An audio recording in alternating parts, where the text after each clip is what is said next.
I think we can keep cussing in and maybe bleep it out with some funny animal noises. Yeah. Like dolphins.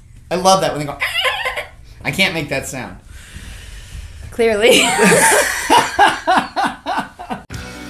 Hey guys, my name is Katie Enterkin, and I'm on a mission to help humans become the best possible versions of themselves and to unveil what I like to call the beautiful beast that already lives inside us all.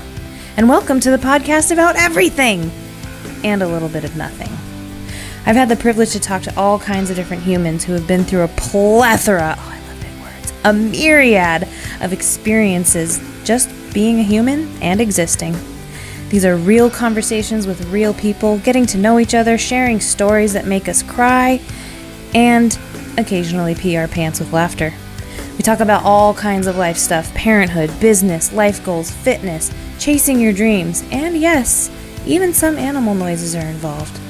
For more information, keep listening. This is the Unveiling the Beast podcast.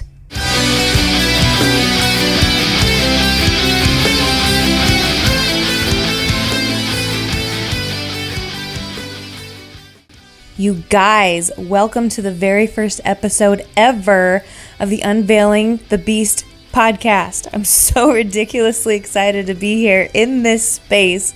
Like, seriously, like, pee your pants excited. Like, jump up and down and do a happy dance excited and then forget to breathe. So, in this episode, I got to sit down with awesome human Richard Bradly LaChance, aka Lucky. He's a drummer, he's a daddy, he's a dreamer, and he happens to be my cousin from another muzzin. Yeah.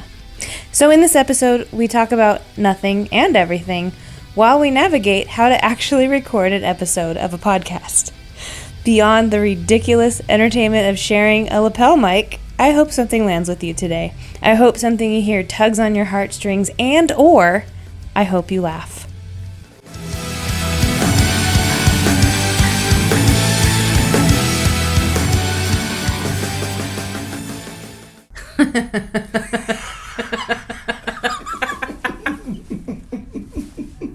Isn't it funny? So it is. Whenever I make YouTube videos, like, just pretend this crap isn't here, but whenever I make YouTube videos, they're on my dining room table, and when I hit play, it's like the world can see me. Right, even though they can't. No. Even though they can't. every time I make an Instagram video, that's what I feel like. I'm like, oh, they're watching. They're watching now. They're watching live. And they watched all my fuck-ups. Oh, yeah. No, they didn't. Yeah. Am I supposed to watch my mouth during this interview? Do I have to not cuss? I don't know yet. Okay.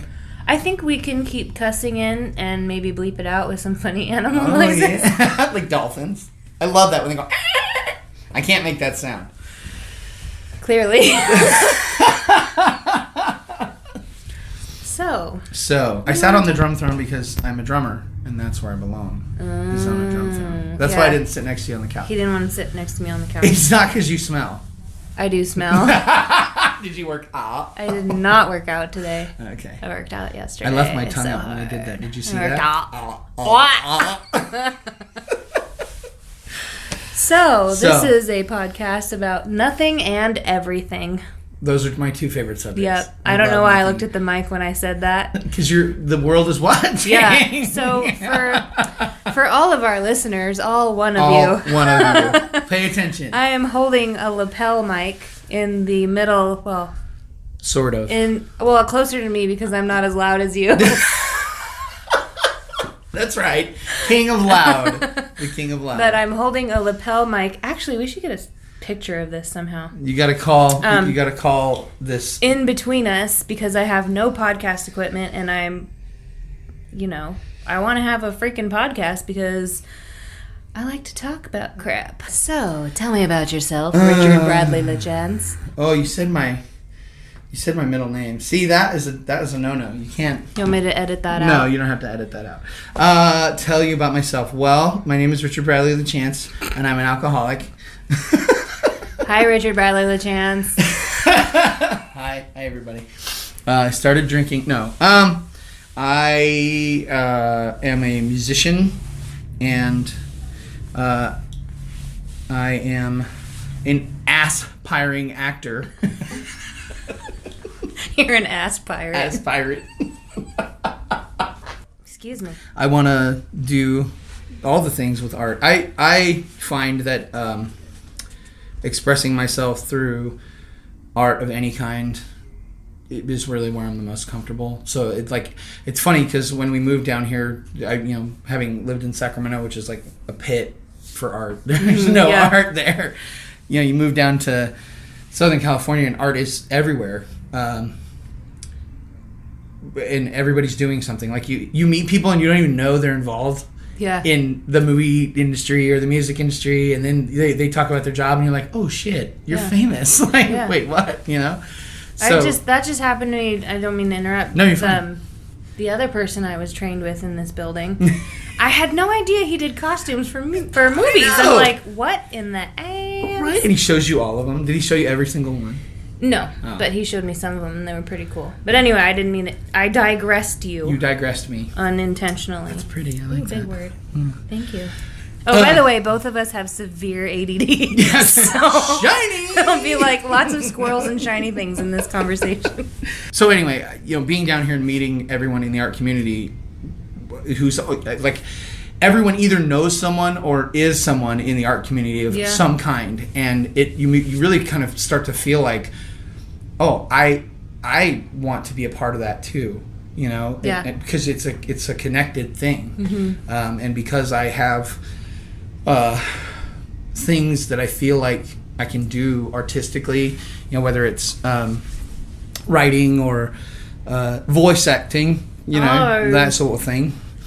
Or whatever, music, I just want to put it out there, and I've been really inspired ever since I've been here, to do everything all at once. I want to do everything. All the things. Nothing and everything, like you said. Nothing and everything.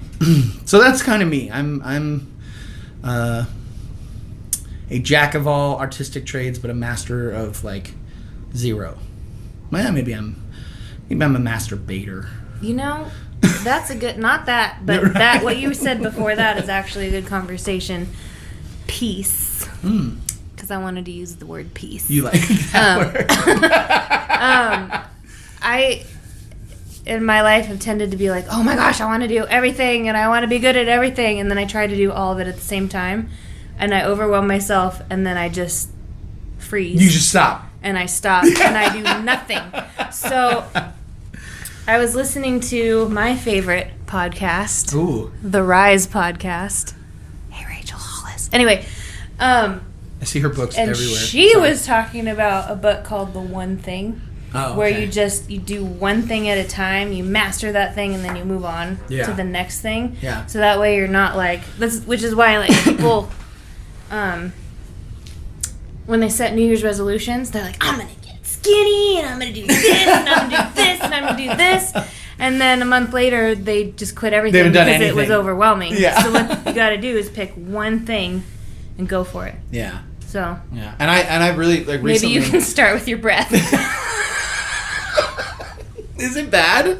No, I'm just kidding. Oh, okay. No, I want to start there. Okay.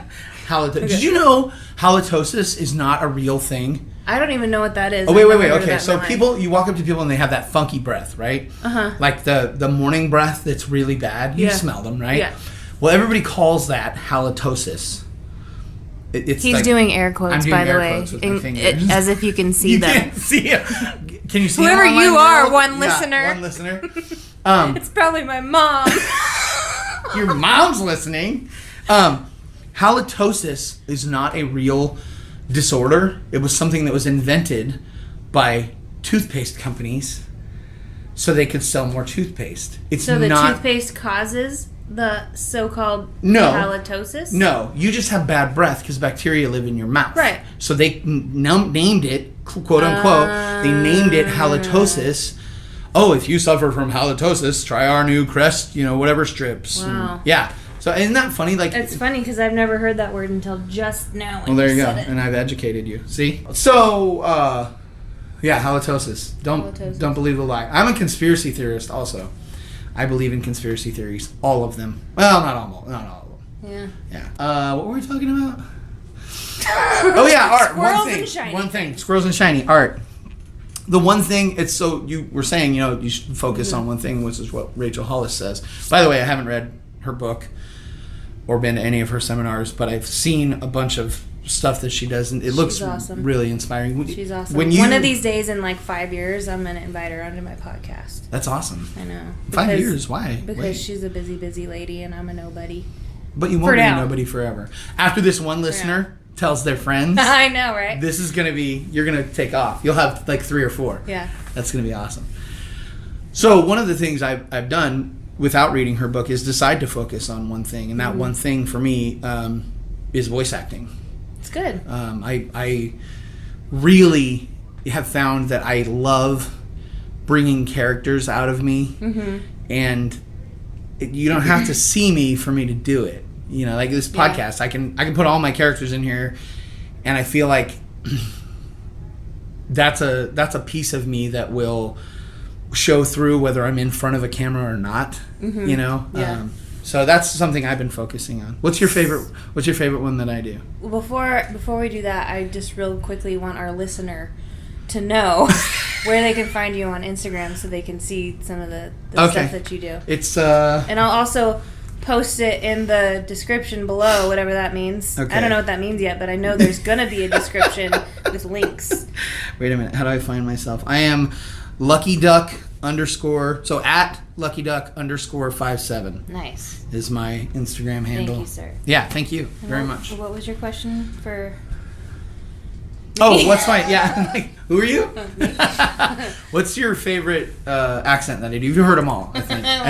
I like the Mexican guy. Do you like that guy? Hey, he's so funny. He's actually the story behind that guy is that he's actually wanting to be a woman. Like his mama, but he can't do it because he doesn't have, boobies or a vagina, Vagina. A vagina. No, vagina. Vagina. And so he's like a little bit gay, but not truly gay, Yeah. And he's trying to get there, but so yeah. He's my favorite because does he have a name? That's Juan.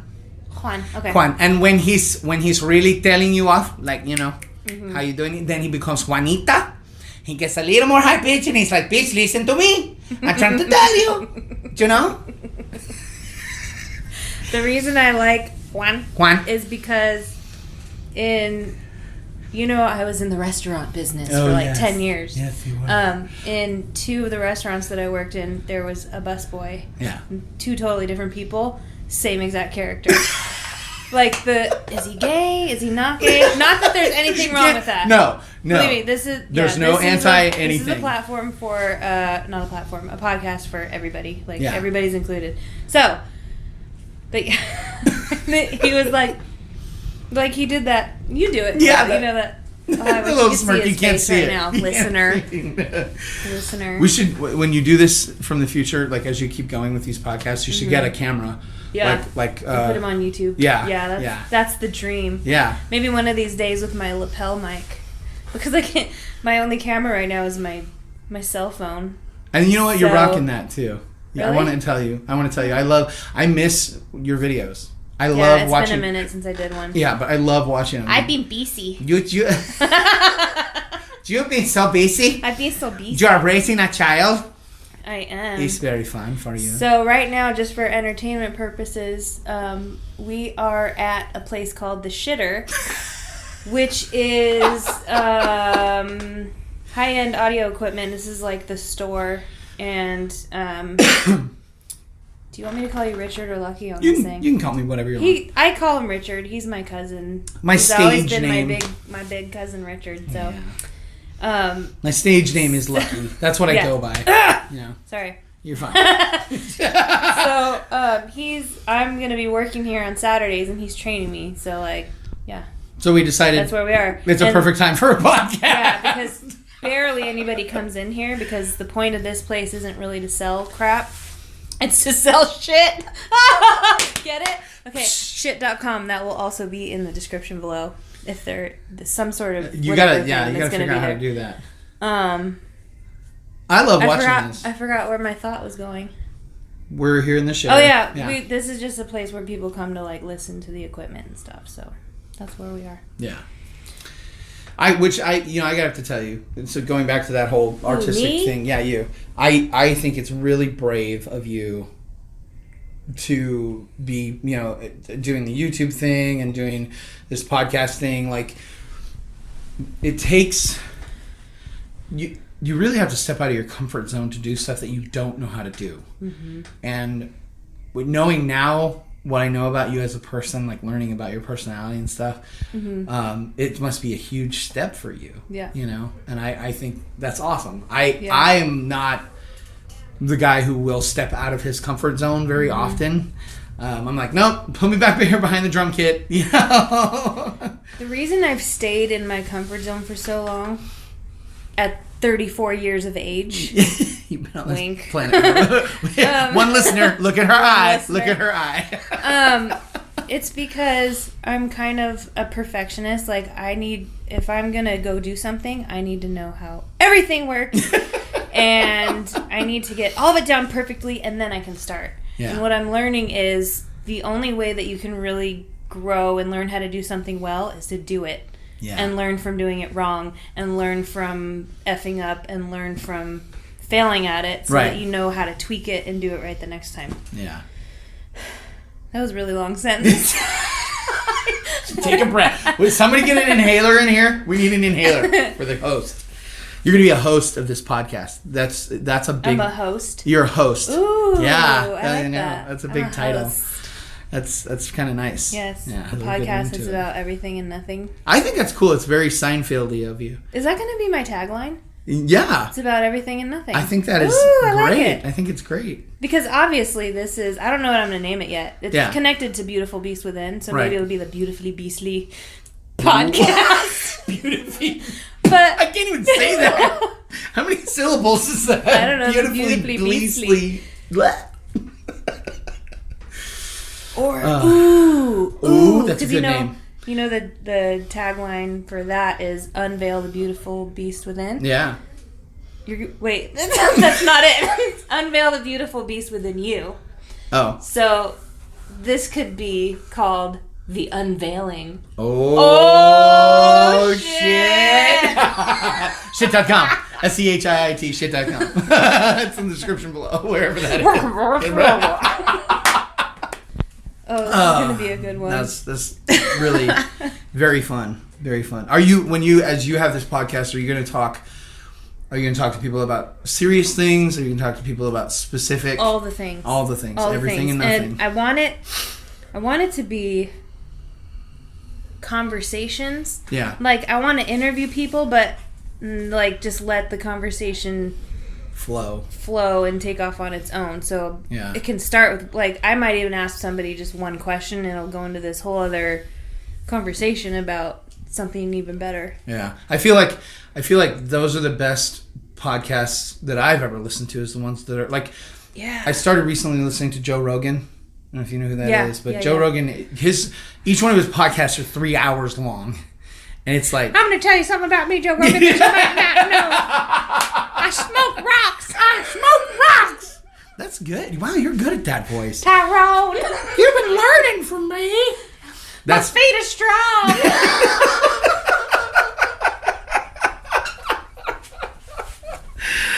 Oh, man. Oh, okay, continue. You've been listening to Joe Rogan. I've been listening to a lot of Joe Rogan recently because he interviews people, from every walk of life, all over the place. And like I said, they're 3 hours long, his podcast.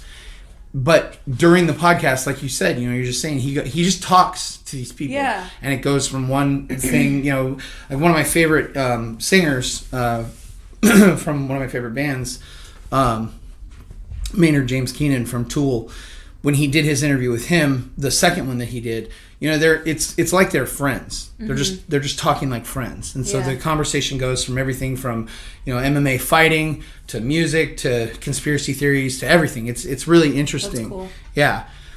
So I think you have a good baseline there, and it'll get easier and easier once you've done more of these. To just let the conversation go where it goes. Yeah. Yeah. And I think I'll probably have like a set of 5 questions or something that I do want to hear about people. Like I don't know yet. I have to think of it. You don't have a question for me today? I don't have any questions. You haven't written any. So other than you mentioned Tool. Yeah. a little bit ago. Isn't that math rock? Math metal? Yes. Tool is math. No. Anything that I can't play, any time signature that I can't play is math metal. Okay. Because I don't know how to math very well. Okay.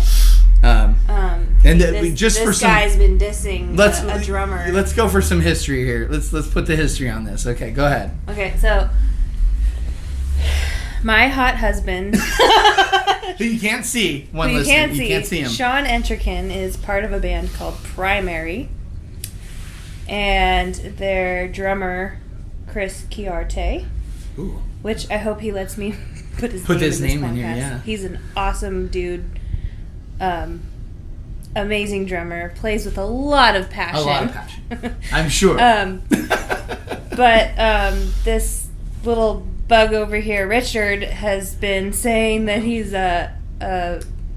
How did that go? Yeah, okay, so what I said... I wasn't present for this Here's the conversation that happened. What I said was that I didn't like listening to prog metal. This was when I first met your husband. Mm-hmm. My hot husband. Your hot husband, sorry.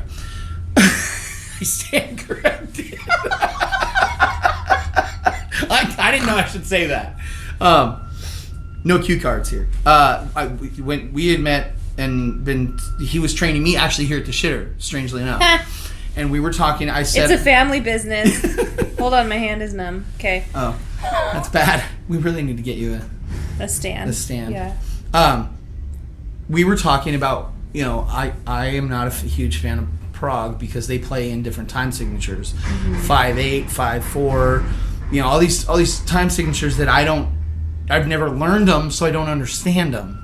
And so what I said to him was, prog drummers are boring because there's no passion in them because they're playing math. And he's like, oh, really? And so he's like, oh, so, my drummer in my prog band, is boring. So, and that's where the whole joke kind of started with, so now we talk about math metal, and it could be anything that is played in any different time signature other than 4/4, and that's math metal. And that's where it came from. So, yeah. I respect those guys. I was just going to say that's what came out today. It's not that you don't like it. It's that I'm totally jealous. You can't play it, so you're jealous. I'm super jealous. But actually, here's the thing, though. You can play it. You just have to practice. You can do anything you want as long as you set your mind on one thing. Shit! I have to change my thing now. Fuck. No, you're right. It's I didn't know I wanted to be a better drummer, actually. Until you joined Rewind, where we play covers of 80s and 90s songs, by the way. Rewindband.com. Link in the description. So my current other band that I'm in that we do originals with is called the Langoliers. Langoliers.com. LANGOLEERS. Not spelled like the Stephen King story so that I don't get my ass sued. Yeah. Not my ass piring, my ass sued. You understand the difference, okay? Yeah. So... One listener, do you understand? Okay, pay attention. So, the keyboardist in that band is a better drummer than I am. He is. He's amazing, and he basically said the same thing. He's like, if you want to be a better drummer, you have to start learning to be a better drummer. Because most of my life, I was never taught drums. I learned on my own, and then by the time I learned how to read music, I had already made all the mistakes that you make as a musician who comes from kind of just picking up an instrument. So, and then, then 20 plus years pass, and now here's this keyboardist who's like, oh, I'll teach you how to, you can change yourself now. And I'm like, fuck you, So I didn't know that I wanted to be a better drummer until he came along. And now, I listen to drummers like Chris and other drummers in prog, and I'm so fantastically jealous of what they do. And I am teaching myself, on my own time. Yeah. to learn how to do that. Your chair is farting. Kind of. Oh, you know what? I knew that was going to happen too. So yeah, I am learning, and my hat's off to Chris. Yeah. You know, he is an amazing drummer, and your hot husband, is an amazing guitarist as well. Hot husband. I wonder if there's got to be a way, like, the world knows I'm learning to be a coach, and how you can reframe your thinking. So, like, I wonder if there's a way you could change thinking that you're jealous into just thinking that you have, like, massive amounts of respect for the... I mean, I know you do have, but I wonder if there's a way you could reframe the jealousy into another emotion or... I think you're probably onto something there. Yeah. Yeah. I think I need Sean Smith. Sean Smith is a coach. Oh, is he? He's the one I'm learning from. Okay. Where's... Sean Smith. I thought you had a lady coach. Didn't you have a lady coach as well? She's in that coaching community. Oh, you have a bunch of different coaches. Yeah. Okay. So he teaches coaches how to be... He's a coach, and then he teaches coaches how to be coaches. Holy... Yeah, he's freaking awesome. That's mind-blowing. I stalked him for like 10 years. Did anything good happen? Did anything good come out of that? I'm actually in one of his programs right now, which is kind of giving me the ass kick that I need to do all the YouTube videos and stuff. Yeah. Because he's teaching us how. I don't know what I'm doing.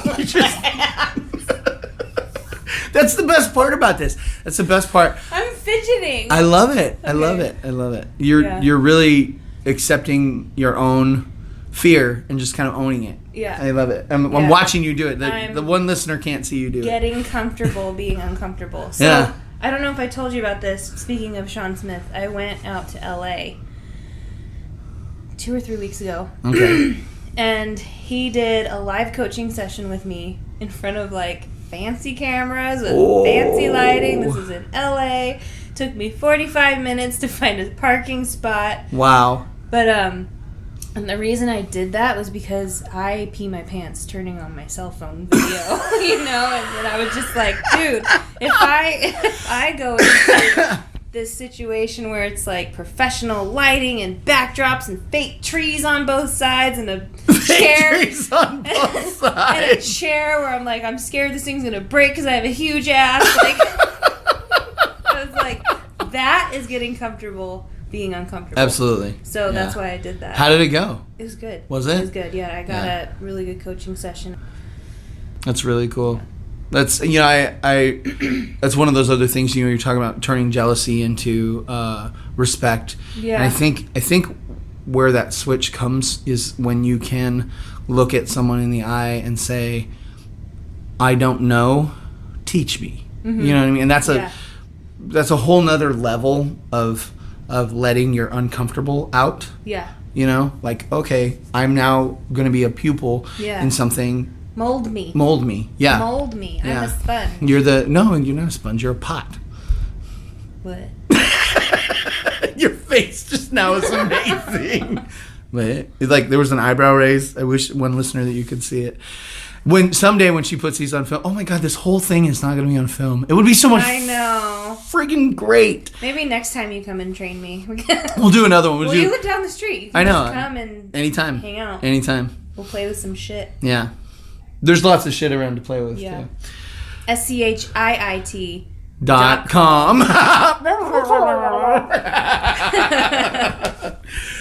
Oh man! Is there anything about me? Oh, by the way, not an ad.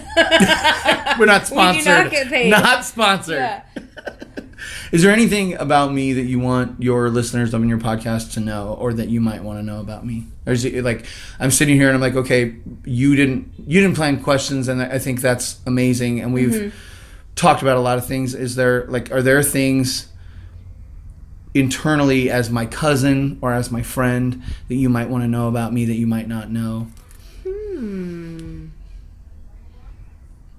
Dead silence. I know, dead silence. Just because I wasn't prepared. I was not prepared. I know, it's one of those things. I'll ask you something. Okay. I have a question for you. As a mom, the eyes started darting back and forth. What? As a mom, when you think about yourself, becoming successful in your training people or in whatever it is that you do, the beast, the beautiful beast within.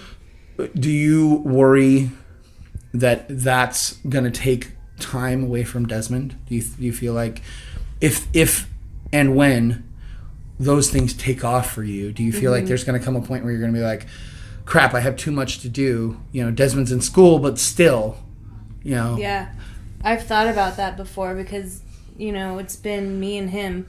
Right. For 2 years, and then the 9 months prior to those 2 years. Right. And he was still a punk when he was in my womb. But anyway. He's a fantastic punk. He's punk rock. I've thought about that, and, now that he's older and he's not that little newborn baby shaped like an egg. What she's showing me is this teeny tiny 6-inch thing. I don't think he was ever that small. Well, maybe, was he? Maybe. I don't know. But now that I've been working more and now that I'm, even coming here and working on weekends and I'm taking this time away from him, but it's I want to teach him that you can do anything you set your mind to. Yeah. You can go follow your dreams. But I don't want to teach him is you can follow your dreams but feel guilty about it. Yeah. You can follow your dreams but make sure you feel bad about it because you're taking time away from your kids. Right. You want to show them you want to do this, go do it. Yeah. As long as, when I am with him, my time is with him. Yeah. Cell phones put away, which I'm really... Oh, man. I'm learning. Because it's... When they're babies, itty bitty babies... Itty bitty 6-inch little egg-shaped babies. It was... okay to have my phone, but now that he's paying attention and it's every day. I gotta just put it away. Yeah. So as long as my time with him is intentional, focused on him and my hot husband. He can take a back seat to the kid. I mean, whatever. There's nothing to feel guilty about. I mean, I still feel guilty right now. Of course. I'm learning how to leave him. I left him with your daughter the other day, oh, man. I told her, I was like, I'm really nervous about leaving him, but it has nothing to do with you because I know you're good with kids. Yeah. So, and then leaving him at daycare and watching him cry, go, they're like, say bye-bye, and he's like, oh, bye-bye, with a little fist wave. Yeah. But I really think that's something that all parents go through. Yeah. One of the things I find so interesting with you is that, and this is, your personality. Your eyeballs, yeah. She's crossing her eyes again. It's really hard. I'm sorry. It's really hard. I'm a squirrel. Shiny. One of the interesting things about you is you don't want to be told how to do something, and it's your one listener may not know this. Oh, she does know. It's my your mom. I'm a sober alcoholic. I've been clean and sober for over 11 years, and one of the traits that alcoholics suffer from is this need not to be told you will or you can't. You don't order us around. If you ask me or you gently prod me or push me towards a thing, I will willingly go. Will you please come sit on a little bench and record a podcast? Exactly. I'm like, yeah. But if you said, you're doing this with me, I'd be like, yeah, no, I'm not ever doing that with you ever, And you have one of those same, you're not an alcoholic. You can drink like a normie, but you have that same personality trait in there I've seen where you're like, don't tell me, I'll figure it out on my own. You know what I mean? Yeah. And I love that comes out in the strangest times. And one of those times I've seen is with Desmond. You're like, I understand that all you people have things to tell me as a mom. I get it. I get it, right? You have all this experience. Fine. Keep your experience. You know what I mean? Fine. I don't know what you're talking about. But it's cool. It's cool because it really, you stand on your own in raising Desmond. In the sense that mistake or correct thing, whatever you do with him, it's yours, Yeah. And so I feel like, because as I was raising my two girls, I just took advice from everybody. Everybody was like, do this. I'm like, okay. And they're like, no, do this. I'm like, okay. They did all these things. Now my kids are fucked up. Like,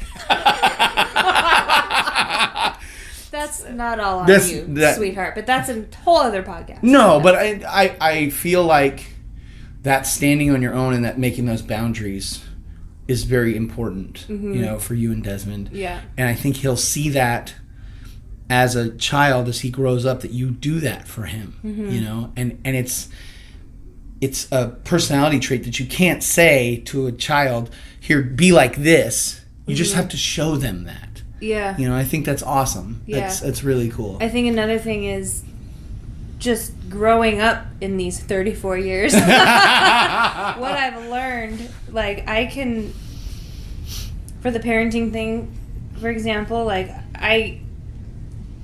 everybody and their mom is going to want to tell you how to be a parent. And your what mom. to do wrong. And my mom. What to do wrong. What to do wrong. What to do right. No, yeah. How you do this, how you do that. But the only way I'm going to learn how to do it is to do it. That's right. Is to parent. That's right. That's the only way I'm going to learn. I have to go through the tantrums. Yeah. To see and test myself. Absolutely. How I'm going to... Where's my limitation? Yeah. Yeah. How am I going to react to it? Yeah. One of my other coach friends, she was talking about the terrible twos. Yeah. And she said she was in an... I want to make sure I get this right. She was in an elevator, and there was a 2-year-old, and she said, "Can you push the 3 for me?" And the kid went, "No." And the mom went, "I'm so sorry, terrible twos." And she's like, in her head, she was thinking, what's so terrible about a kid knowing exactly what he wants? Right. Right? Yeah. So she put out a thing on Facebook and asked parents what they thought. And I was like, well, I don't think it's so much that it's terrible twos for the kid. I think it's terrible for the parent. Because this is the time in their life. Hold on, I had to swallow my That was amazing. This is the time in their life when they're testing the world, and they're testing how mommy and daddy are going to react, what they're allowed to do, what they're not allowed to do. And the only way to do that is to test us. They have to test us. They have to drive us bonkers. Yeah. And so I think it's more so that it's terrible for the parents. I don't want to say it's terrible, but the terrible part of the terrible twos, air quotes. Yeah, air quotes. Yeah. Is more for the parents than the kid. I agree with you. I totally agree, because what we don't realize, and as a parent of 2 now teenagers, looking back at their lives. Bless your soul. I'm going to survive. Well, and what I can really say about that is now, I'm a whole That's other... 2 teenaged girls, by the way. Yeah. The reality of that is that I, since moving down here, have made some decisions that make me visitation dad. And that's okay. I'm still a dad. Yeah. That's something I had to come to terms with. Mm-hmm. But as a parent who watched both my kids go through that terrible 2 phase, the thing is that we don't realize all that time before, whether terrible 2s comes at 3, like it did for my wife. Teenager. Yeah, exactly. Like whenever it hits, what we don't realize is that all the stuff we put into the kid up until then, that's what they're releasing at us. It's like we gave them all the weapons, and now they're like, no. And you're like, where'd you learn that word? Why are you saying that? And they're like, it's that's why parents have such a hard time with it, is they don't understand. They have filled this little model with everything up to this point. And now with my girls being 13 and 14, I'm getting to see now they're growing into more well-shaped models. Mm-hmm. Circle. Square. Triangle. But yeah, so it's now that they're teenagers and they're, circle, square, triangle, you get to really see that they're developing into people. Yeah. And that's a crazy thing. Yeah. Like when okay, I have to tell a funny story. It's a little R-rated for the channel, but this is funny. That's okay. So my 14-year-old was visiting me. She's leaving tonight. And 2 nights ago, she's sleeping on the couch. And she's wearing a very appropriate tank top and very appropriate shorts, right? But no bra. Which I didn't know that. right? I don't know about women's things. I'm a dude, right? But wear a bra, don't wear a bra. I don't know what's good, right? So she's sleeping. We both do that. You know that? We both snort. It's genetic. That. It is genetic. Oh, shit. I don't know when it's going to come out. Easy now. Easy. All right. So I walk out of my bedroom in the morning, and I walk out to the living room, and she gets up from laying down on the couch. And as she gets up, her tank top falls down, and I'm like, ah! I smack my hand over my eyes. Why do you have those? Get rid of those. What are you doing? Like, it was such a adult moment for me because most of the time I'm a big kid. Mm-hmm. Like that's just how me. No. And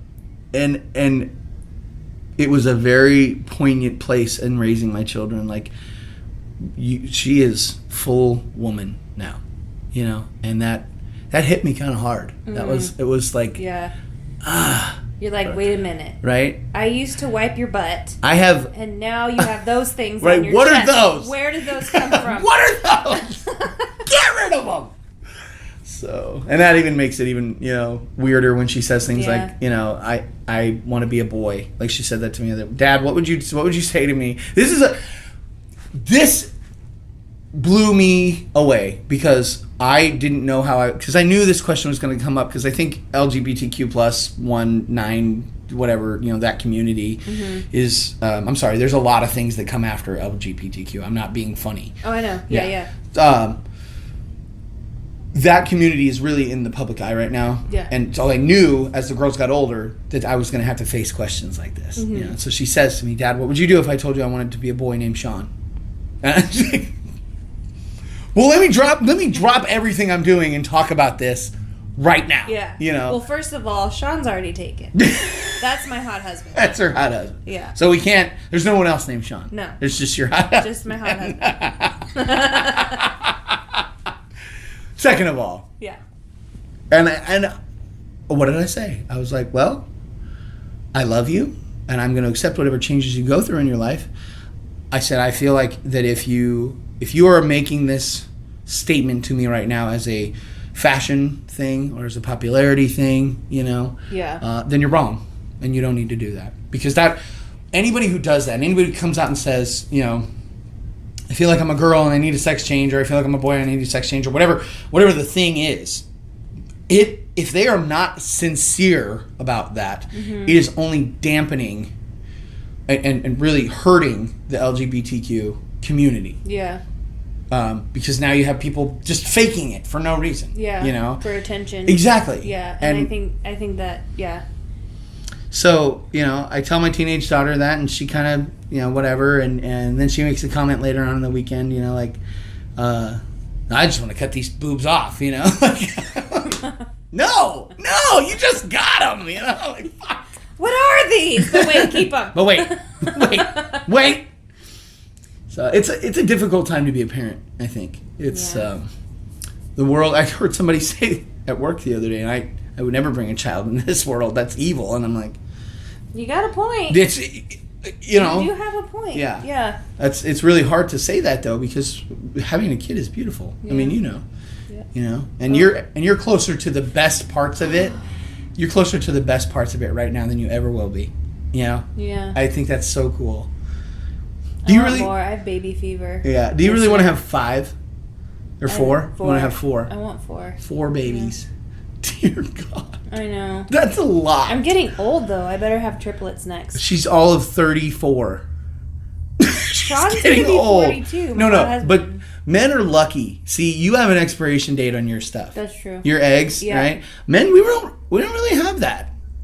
But if I want 4, what if my expiration date is when I'm 40?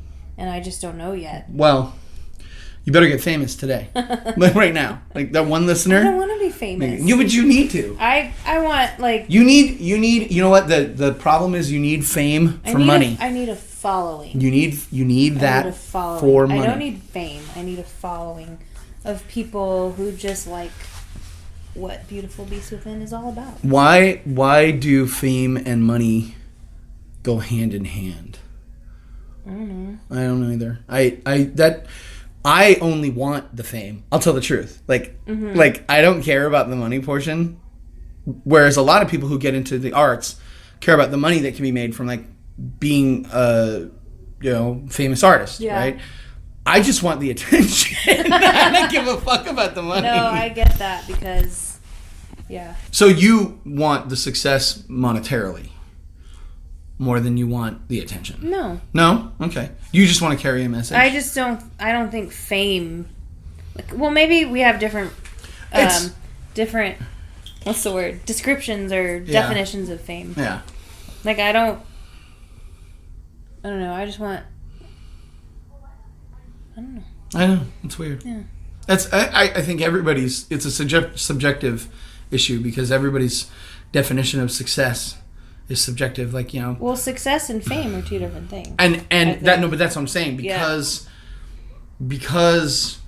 everything that falls under success, fame, fortune, happiness, all those different subcategories that fall under what a successful person is, they look different to everybody. Yeah. And I think that at the top of the pyramid is, oh, I'm a success, right? Yeah. Well, the janitor who's worked at a school for 20 years can feel like he's a success. Yeah. He's done that. And when he retires, he's done. It's over. And then within the person, there are different categories of success. Like, if I can make one person laugh or pee their pants, that is actually a meme. I did not make that up. But if I can make one person laugh or pee their pants in a day, success. Right? You're a winner. Because I love making people laugh. Yeah. If I can help one person take a step forward in a goal toward their dreams or their goals in one day, success. You rocked it. Yeah. And the money... of course, everybody wants to be financially comfortable, but that's not what it's about for me. And I think that's it right there. That defines your version of success. Yeah, what success and money are not. They don't stand hand equal. in hand. Yeah, I agree with you. And for me, really, like I said, I think the attention to what I do is what I want. I don't say that being funny. I sincerely want people to look at me. I want to be noticed.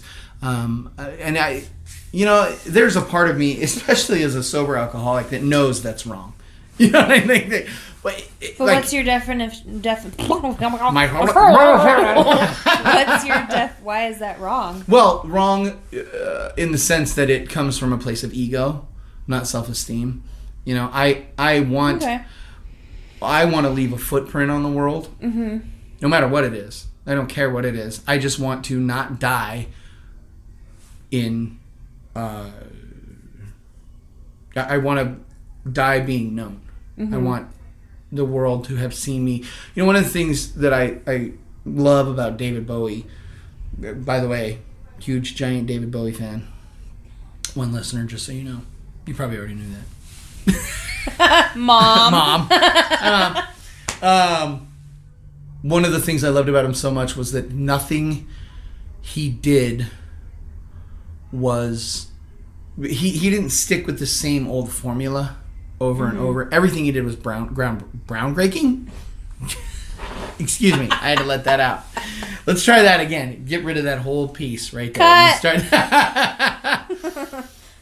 What I loved so much about David Bowie was that everything he did was groundbreaking. It was always... new and fresh, and it was so in that he carried the fame that he wanted to different parts. He just wanted everybody to notice him. It's just like he was never stuck into a genre. He was never stuck into one art form. He did plays, he did movies, he did music, he did everything. And I feel like that's what I want to do. I just want... You can't look at the world and go, the world would be the same if David Bowie had never lived. It wouldn't. So that's me. So yeah, that's what I want, is the attention. And like I said, I'm right, wrong, or indifferent. That's who I am. Now, is it attention like, look what I can do? Or is it more... Look what I I can do. Is it more attention like, look what I can do for you? Look how I can entertain you. Look how I can make you laugh. Look how... That is a very good question. It is Look what I can do. Let's do it. It has always occurred to me that having the gift of the ability to make art, no matter what it is, music, painting, no matter what, is not a gift for you. It's a gift for someone else. That's so funny that you would bring that up, because I have always... I brought that up because you said it's wrong to want the attention.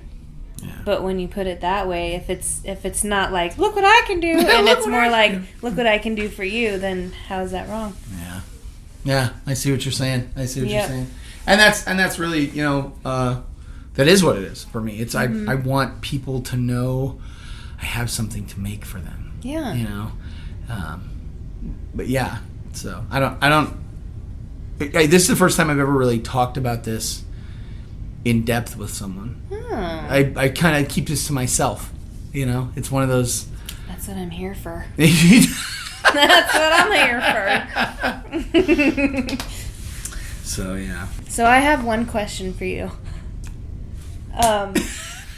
If there is one piece of advice that you can give to the world, what would it be?